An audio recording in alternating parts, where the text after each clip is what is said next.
Hello, I'm Steven, And I'm Aaron. and we've just seen The Toxic Avenger, new film that's out in theaters right now, starring Peter Dinklage, Jacob Tremblay, Kevin Bacon, and Elijah Wood, and it is directed by Macon Blair. So, Winston Goose is a janitor who works for a evil chemical factory that's knowingly poisoning the water supply. He has a stepson that he's not close with, but he does try. One day, Winston Goose gets brain cancer, and he seeks treatment, but his employer refuses to pay for it, and Winston Goose is not on the proper tier system of insurance, so he cannot get the treatment he needs. So he decides to rob his boss of enough money to seek treatment for his brain cancer, but he is apprehended by the evil CEO of the chemical corporation's dastardly minions and shot and drowned in toxic waste. But soon he reemerges as an avenging hero, the Toxic Avenger.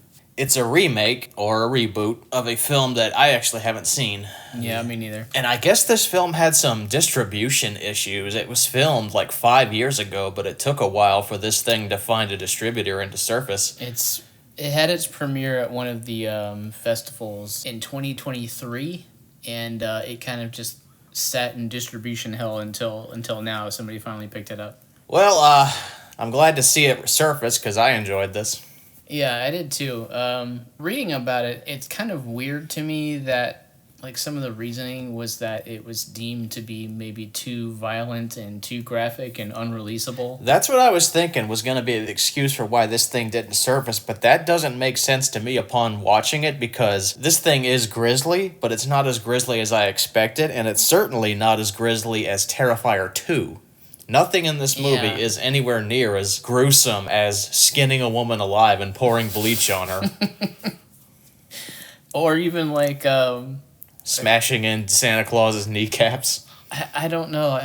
I guess it's because of how playful it is with its violence, and I can't really like come up with a reason why this would be deemed unreleasable, but this was a lot of fun to watch. Yes.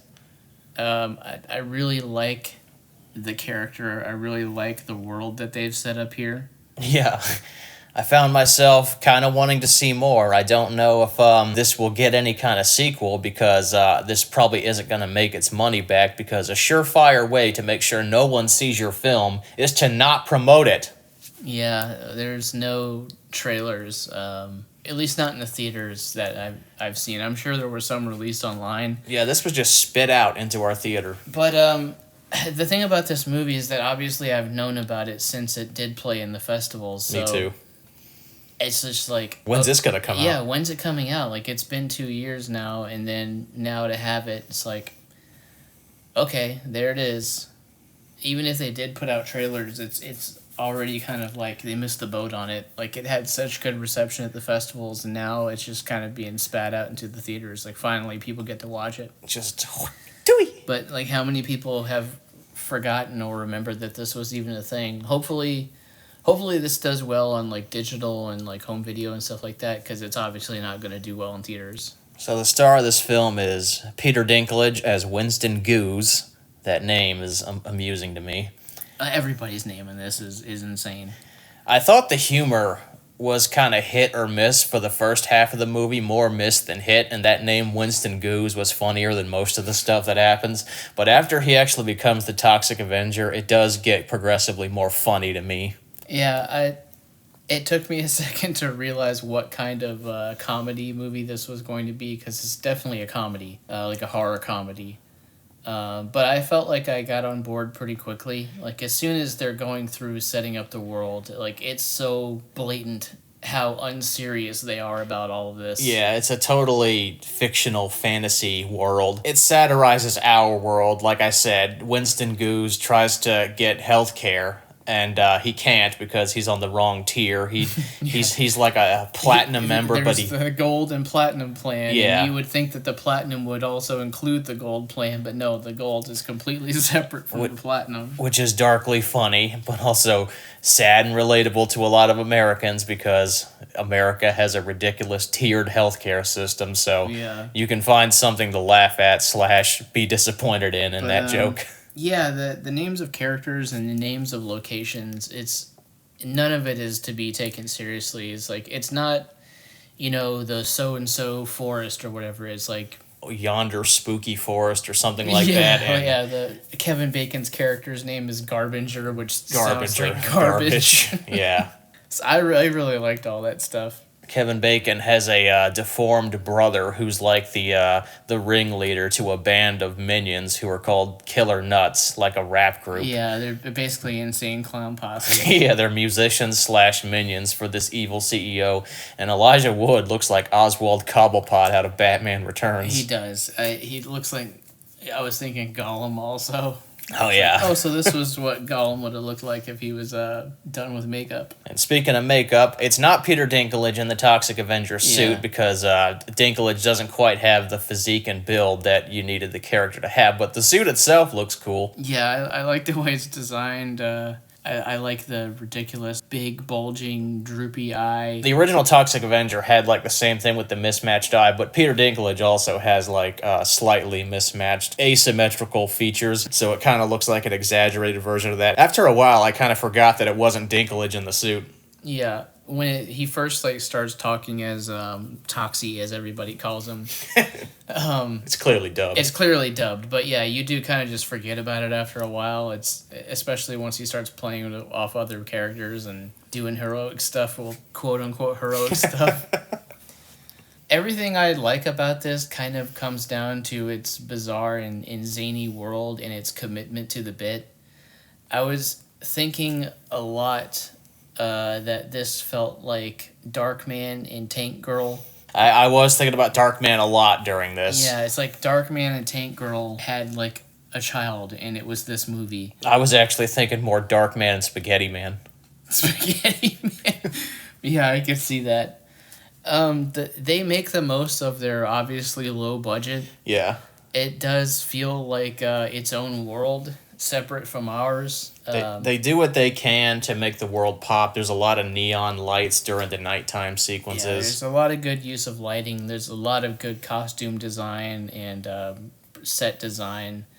Just a really grungy, trashy world. There was a lot more prosthetic work than I expected. I expected Toxie to be the only prosthetic character in the movie. Yeah, I wish that it did commit more to like full practical effects, like something like Terrifier, because the only time it kind of falls apart is when it does use like CG gore and CG violence and stuff like that. Yeah, the CG, it never looks good. It always just looks distracting. It looks like somebody drew over the actor, like when a character gets brained and it's just a CGI cranium that's like pulsating. It doesn't look right. It looks wrong. And then there's various wide shots of the city and all of its polluted glory, and those don't look very good. The BTH factory is like obviously doesn't look as real as everything else. No. But yeah, the world that they create is a fun one to be in. I really like the characters in it. Kevin Bacon is like such a good bad guy in this. Just a totally ridiculous character. Once again, we've had a lot of send-ups of CEOs and tech bros and health industry CEOs and stuff like that. This one targets the healthcare industry and the fossil fuel and oil industry, those kinds of people who knowingly pollute the world. He's also like an inventor, though, because he's owned by the mob, essentially. Yeah, he owes a massive debt to the mob who has him in his pocket, and he's been made their bitch, basically. Yeah, and all his inventions fail and cause people's health to decline, so he's like, I'll invent something else. I'll come up with something. And all of his ideas are so stupid. We get Jacob Tremblay as Winston Goo's stepson. He plays a kid who has a passion for dancing. Yeah, I liked their relationship in the movie, despite it being totally ridiculous. It still has somewhat of a heart in there somewhere. It's a movie about a father trying to connect to his son, essentially. They need something for you to latch on an emotional level, and this functions perfectly fine. I liked both characters. Yeah, me too. And they set Winston up in the beginning to be kind of like a somebody who doesn't get involved in things, or he doesn't step in to fight back against somebody, but then he becomes Toxie, and then suddenly he's doing all this heroic stuff. Oh, the way they satirize the news is also really funny to watch. The the clearly like conservative stand-in guy is always angry and always frowning and upset about something. And his name is Rick Feet. I forgot. Rick Feet. Which the new segments, the other thing that this movie reminded me of, especially regarding those, was RoboCop. Yeah, there's a lot of RoboCop influence. The toxic waste man from RoboCop, of course, lingers over this movie every time Toxie is on screen. Yeah. It's just a really fun world to be in. And there's all kind of like in jokes and like visual gags and wordplay. Like the town they live in is like Saint Roma, but like the S is washed out. It's faded. It just says Troma. Yeah, kind of Tromaville. Kind of like Basin City, from the Sin City comics. Yeah. So overall, it's a fun little outing. It felt like something that everybody had a passion for and was committed to and put all their effort into. None of this feels phoned in. It feels like something somebody wanted to make. It doesn't feel like an obligatory remake just for the sake of making it again. So, yeah, I'm glad it exists, and I hope we see more. Yeah, I'd like to see another one. So what is your final number grade on a scale of 1 to 10? I would probably give it an 8. I thought it was pretty good. I thought like the low budget hampered it in some spots, but yeah, like you said, everybody's having a good time. It's clear that everybody wanted to make this. It's a real passion project. It makes me want to watch the old one. Yeah. So to just to see how they're different or what they were doing back in the 70s. I think that one was 84. Okay, well, yeah, it makes me want to check out some of the other stuff. The Mask is another thing it reminded me of. Yeah. It's got a lot of that kind of energy, too. Edge City is also polluted, but not to the same extent. Yeah. I was also thinking of The Mask when it came to the color palette, because The Mask also uses a lot of neons and blues and reds here and there. Yeah, but 8 overall, really enjoyed it. In the wrong hands, this could have been a total disaster. Yeah, I would also give it an 8. I had a good time watching it. I like Peter Dinklage a lot in this. I'm glad that he became a thing. He's very good in this movie. I haven't seen a lot of his work, but he's really going for it here. Yeah, and shout out to Luisa Guerrera for performing the Toxic Avenger for most of the movie as well. Good comic timing with like some of the facial expressions. Yeah, just a lot of the movements he does too are just amusing. Yeah. So, addendum, I just did some cursory research on this thing and found out that Luisa Guerrero, who plays the Toxic Avenger, is actually a lady. Oh, okay.